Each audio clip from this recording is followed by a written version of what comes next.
নমস্কার আপনাদের সবাইকে। ভারতীয় জনতা পার্টিকে এমনি আমরা দাঙ্গাবাজ বলি। ইয়েস, আজকে দেশের প্রধানমন্ত্রী সেটা ফুল নিজে ইউজিসি আইন পাশ করে পার্লামেন্টে বলেই দিল, বুঝলেন। আর ইউজিসি আসলে কি, শোনো, ওয়েট যাবে, শোনো, তুমি বিজেপি করো, শুনে যাও কিভাবে তোমার জীবনটা বা তোমার ছেলেমেয়ের জীবনটা দেশের প্রধানমন্ত্রী ধ্বংস করে দিয়েছে আপনি কল্পনা করতে পারবেন না। বা এই যে নিয়মটা এনেছে ইউজিসি, পার্লামেন্টে যে বিলটা পাস করছে দেশের প্রধানমন্ত্রী, সেটা আপনি কোনোদিনও মেনে নিতে পারবেন না। হ্যাঁ, আমাদের মতো জেনারেল কাস্টের ছেলে মেয়েদের ভবিষ্যৎ ঠিক করে দেবে এসসি এসটি ওবিসির ছেলেরা। ইয়েস, একদম। দেশের প্রধানমন্ত্রী বলেছে এসসি এসটি ওবিসি মানুষদের ওপর নাকি অন্যান্য জাতিরা যাতে শোষণ না করতে পারে, সেই কারণের জন্য নাকি এই বিলটা এনেছে। দেশের প্রধানমন্ত্রীর মনে হয়েছে যে এসসি এসটি ওবিসি মানুষদের নাকি নিচু স্তরে অনেক দেখা হয়, অনেক তাচ্ছিল্য করা হয়, সেই কারণের জন্য নাকি এসসি এসটি ওবিসির হাতে একটা অস্ত্র তুলে দিয়েছে। কি অস্ত্র না, ইউজিসি। এই ইউজিসি নিয়মটা এনে দিয়েছে এসসি এসটি ওবিসিদের জন্য, যাতে এসসি এসটি ওবিসিরা একটা জেনারেল পরিবারের ছেলেমেয়ের জীবনটাকে তছনছ এবং ধ্বংস করে দিতে পারে। হ্যাঁ, ধ্বংস করে দিতে পারে।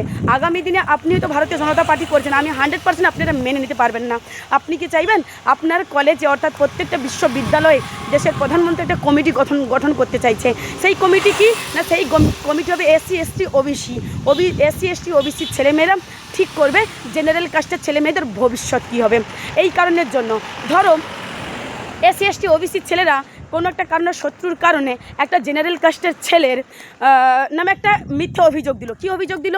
যে সেহেতু এটা বললো যে ওই জেনারেল কাস্টের ছেলেটা আমি এসসি বা আমি এসটি আমি ওবিসি বলে আমাকে অপমান করেছে, আমাকে একটা নিচু স্তরের চোখে দেখেছে।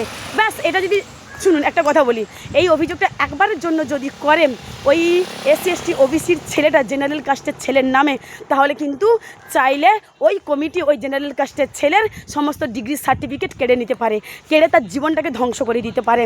আর একটা বারের জন্য এই ঘটনাটা যেই ওই এসসি এসটি ওবিসির ছেলেটা যেই অভিযোগটা ওই জেনারেল ছেলের নামে করেছে, অ্যাকচুয়ালি কিন্তু ওই জেনারেল ছেলেটার অভিযোগ মানে কথাটা কিন্তু পুরোটা তারা শুনবে না, তার কথা কোনো প্রায়োরিটি হবে না, কোনো শোনা যাবে না। এসসি এসটি ওবিসির ছেলে যে মিথ্যে অভিযোগ করে ওই জেনারেল কাস্টের ছেলের নামে, সেটাকে সত্যি হিসেবে ধরা হবে। হ্যাঁ, ধরা হবে। ওই তাহলে বুঝতে পেরেছো জেনারেল কাস্টের ছেলে মেয়েদের ভবিষ্যৎ কী করে দিয়েছে দেশের প্রধানমন্ত্রী। আসলে দেশের প্রধানমন্ত্রী বলে আমরা নাকি হিন্দু ভাই। তাহলে বুঝতে পেরেছো বিশ্ববিদ্যালয়ে স্টুডেন্টদের মধ্যে কিভাবে জাতিসংঘত একটা দাঙ্গা লাগানোর একটা দুর্দান্ত একটা নিয়ম নিয়ে চলে এসেছে। বুঝতে পেরেছো? আমিও চাই না একজন দেশের নাগরিক হিসেবে দেশের প্রধানমন্ত্রীর কাছে বলি সমগ্র জাতির মানুষকে এক চোখে দেখা হোক, জাতি বৈষম্য করবেন না এখানে ভারতবর্ষের বুকে। তাহলে একটা কথা বলি, বুঝতে পেরেছেন জেনারেল কাস্টের ছেলে মেয়েদের ভবিষ্যৎ কী হবে, বা আমরা যখন পরবর্তীকালে বিয়ে করব আমাদের ছেলে মেয়েদের ভবিষ্যৎ কী হবে।